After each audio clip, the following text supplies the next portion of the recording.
Can thought experiments simplify self-ownership for libertarians? Imagine you wake up one morning and find someone trying to control what you do or even take your body without asking. How would that feel? That's the core idea behind self-ownership.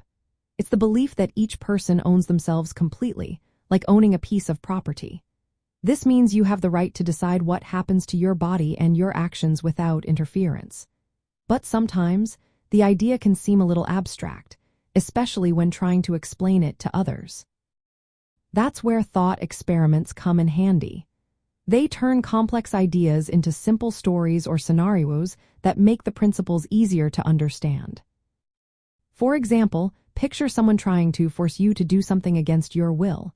It's easy to see that this violates your right to control your own body.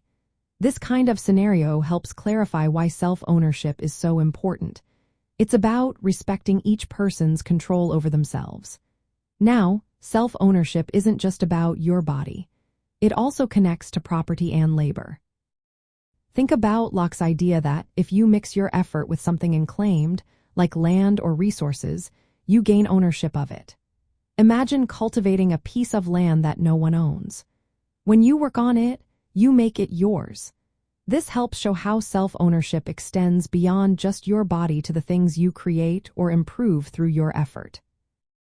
Thought experiments can also reveal tricky parts of the idea. For instance, what happens when everyone's rights conflict? If one person's right to own their body clashes with another's right to help or assist, how do we decide?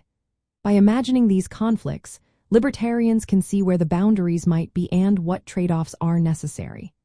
These scenarios make the abstract principles more concrete and help clarify the limits of self-ownership. Using thought experiments makes it easier to explain and defend the idea of self-ownership to people unfamiliar with philosophy or law. They show why this idea is fundamental for liberty and why government interference often violates it. In the end, thought experiments help break down the complex concept of self-ownership into simple, relatable stories. They highlight the rights involved and the implications of owning oneself. This makes the idea clearer, easier to discuss, and more convincing for others.